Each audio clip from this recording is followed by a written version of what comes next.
Sports fans around the globe have their eyes on Paris, France this summer as the world's best athletes descend on the 2024 Summer Olympics. Sure, the sports are fun, but what's the thing that shows up in every match, every race, every routine? It's graphic design. From the event logo to signage to even the color of the track at the Stade de France, design is always center stage at the Olympics. Today we're looking at the role graphic design plays in the Olympics legacy and what legacy will the design for this year's Olympics leave behind. I'm Ziggy the Designer. Design is all around us, so we might as well talk about it. So the thing about the Olympics is that it goes beyond just seeing the best in sport. You're also seeing the best that the graphic design world has to offer.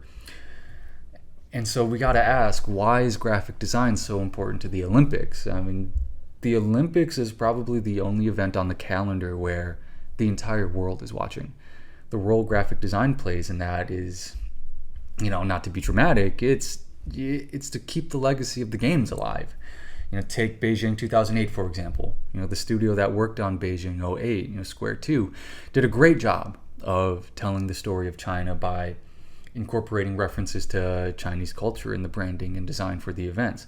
You see them lead with red, a lucky color in Chinese culture.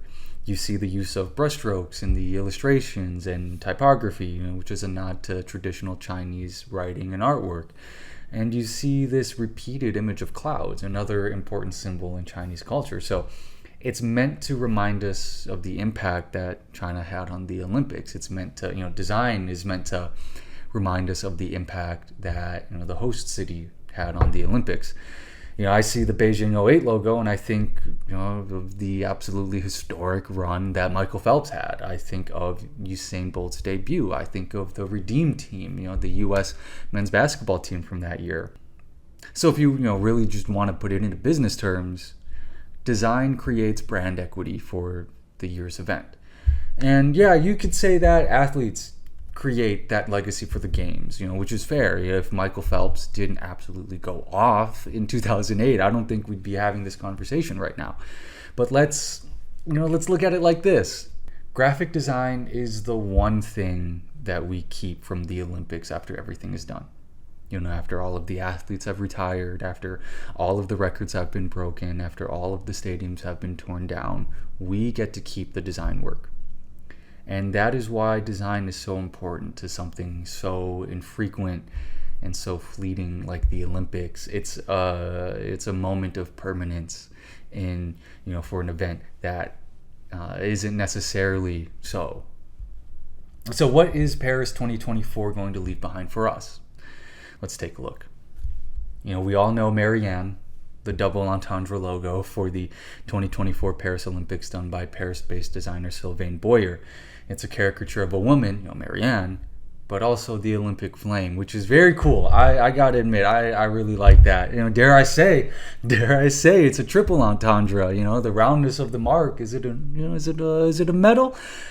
Perhaps. Is that a stretch? Maybe. But looking deeper than the logo, we see the branding all across Paris for the games. And looking at something like signage, it's very indicative of what you'll see on other materials. It's taking cues from the Marianne logo and heavily utilizing simple geometric illustration. The branding work was done by Conran Design Group, who also is based in France, based in Paris. In an article with Fast Company, Anais Guillemane Mutasami, forgive me if I mispronounce that name, is a designer and strategy director at Conran. They talked about their inspiration for the branding at the Paris Games. It said that the branding visually takes cues from Orphism, French art movement from the 20th century, which is evident when you see how geometric and patterned Orphism is. It's almost a direct lift and land for the Paris Olympics. Of course, Conran Design Group put a 2024 spin on it, taking those geometric shapes and patterns and simplifying that Orphism style down even further. I wouldn't say the shapes are as organic as Orphism.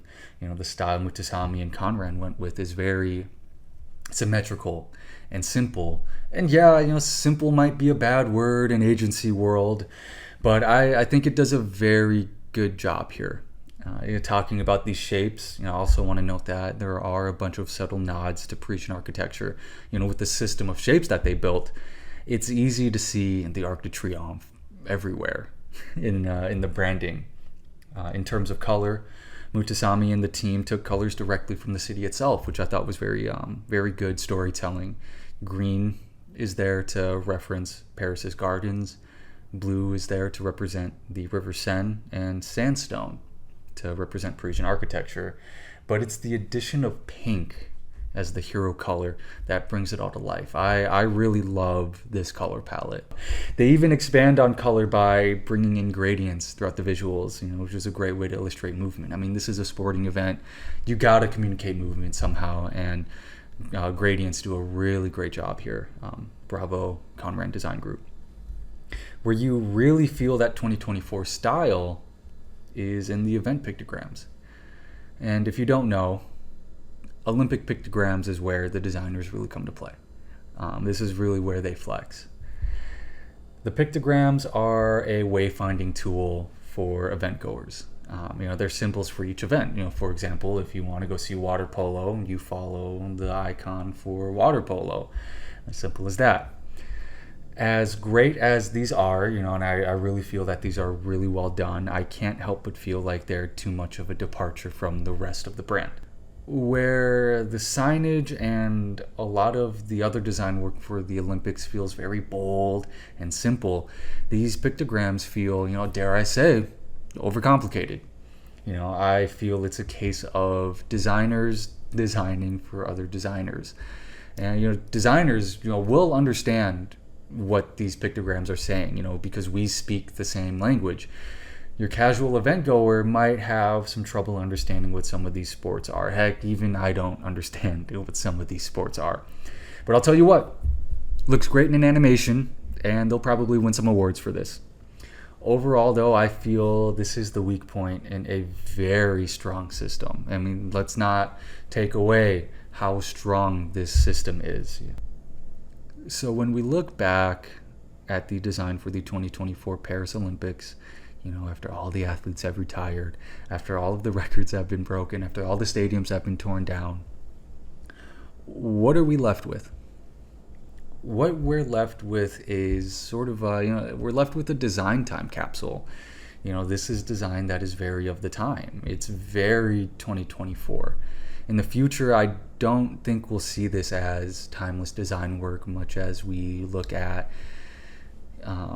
say Mexico City 1968. But we'll look back on this and be reminded of the cultural zeitgeist of those 2 weeks in 2024. I see this logo and I think of Suni Lee. I think of LeBron James and what might be his last dance at the Olympics. And I think of that Chapel Roan song. You know the one I'm talking about. Let me know your thoughts in the comments. That's all I have for you today. Be sure to like, follow, share. I've been Ziggy the Designer. If there are 2 things you need to know about me, it's that 1, I love design, and 2, I'm very opinionated. I'll talk with y'all later. Bye-bye.